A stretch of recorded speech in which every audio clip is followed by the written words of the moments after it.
ஆண்டவராகிய இயேசு கிறிஸ்துவின் நாமத்தில் உங்கள் யாவருக்கும் என்னுடைய அன்பான வாழ்த்துக்கள். இந்த நாள் தியானத்தின் தலைப்பு தாய் பறவை, மதர் பேர்ட். வாசிக்க வேண்டிய வேத பகுதி எரேமியா 7ஆம் அத்தியாயம் முதல் 11 வசனங்கள்.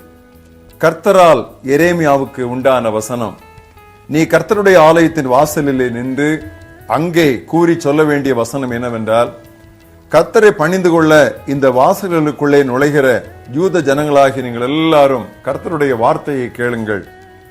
இஸ்ரவேலின் தேவனாகிய சேனைகளின் கர்த்தர் சொல்லுகிறார், உங்கள் வழிகளையும் உங்கள் செயல்களையும் சீர்படுத்துங்கள், அப்பொழுது உங்களை இந்த இடத்திலே குடியிருக்க பண்ணுவேன்.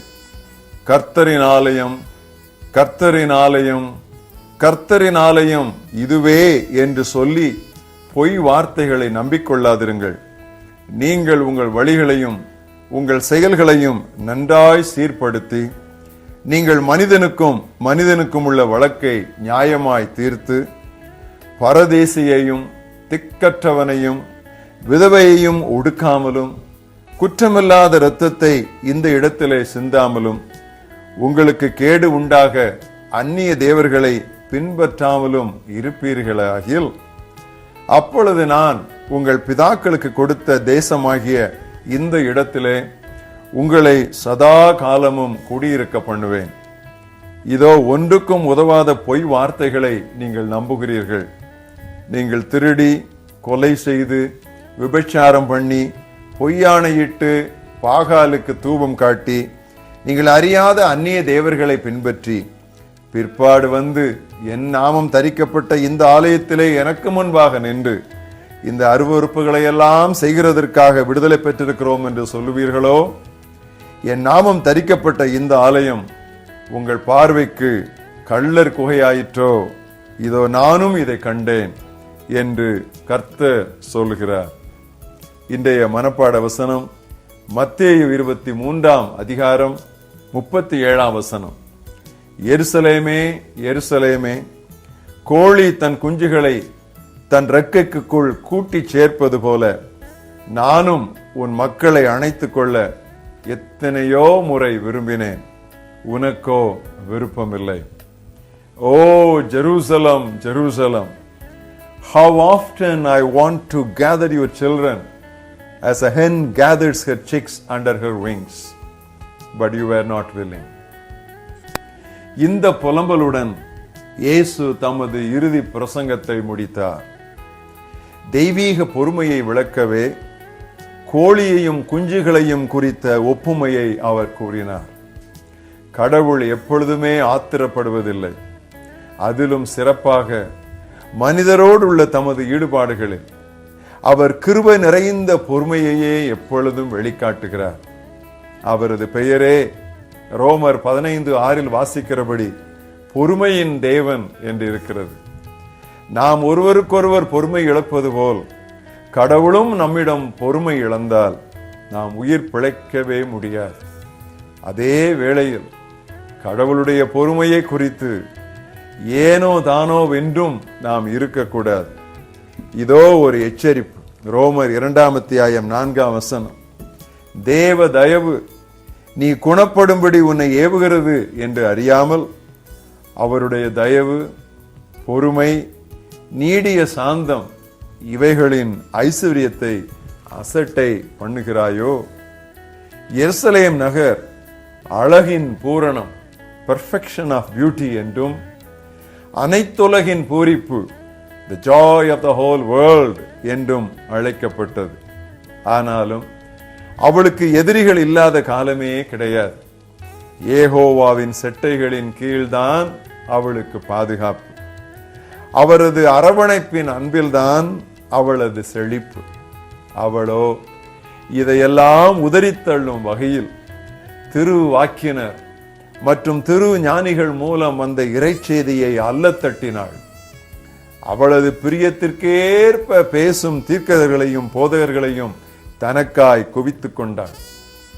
அவளுக்கு தேவையானதை அல்ல, அவளுக்கு விருப்பமானதையே பிரசங்கிப்போர் மீதுதான் அவள் நாட்டம் கொண்டாள்.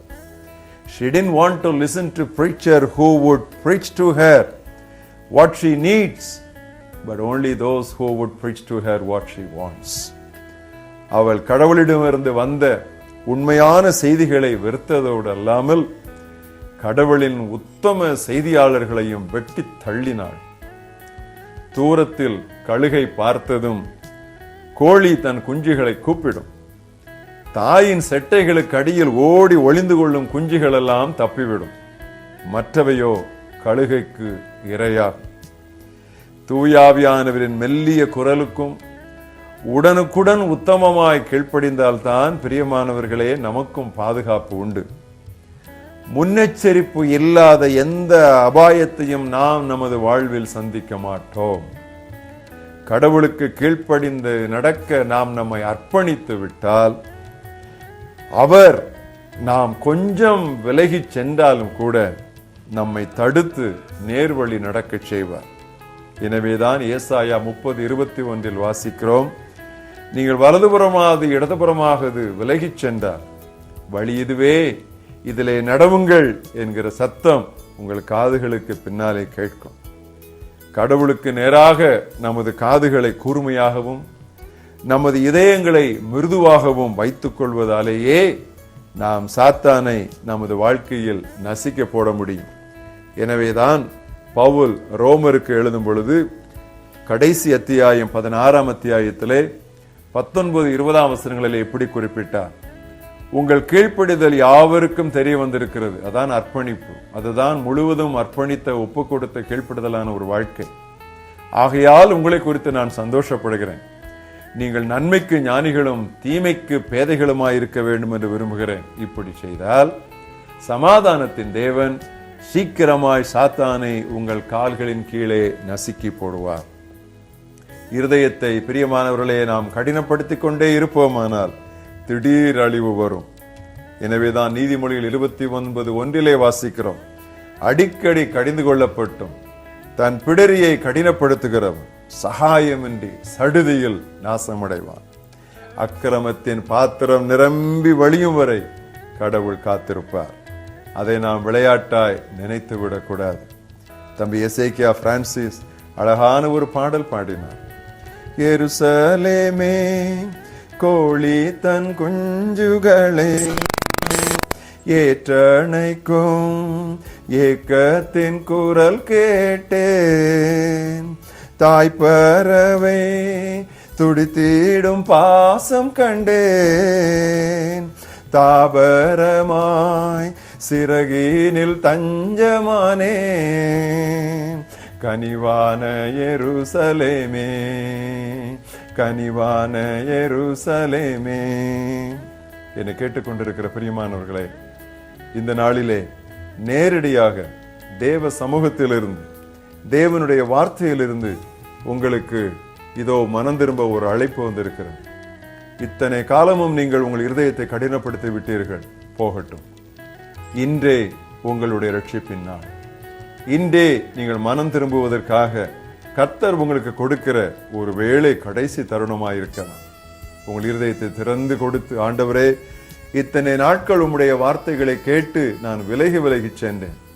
இன்று உம்முடைய பாதத்திலே வந்து நான் சரணடைகிறேன், என்னை ஏற்றுக்கொள்ளும், பாவியாகி என் மேல் கிருபையாயிரும் என்று நீங்கள் உங்கள் இருதயத்தை ஆண்டவருக்கு அர்ப்பணித்தார் இந்த நாள் உங்கள் வாழ்க்கையை முழுவதுமாக மாற்றுகிற, உங்களுடைய எதிர்காலத்தை முழுவதுமாக பாதுகாக்கிற, உங்களுடைய ரட்சிப்பை நிச்சயப்படுத்திக் கொள்ளுகிற ஒரு நாளும் மறக்க முடியாத ஒரு நாளாக மாறிவிடும்.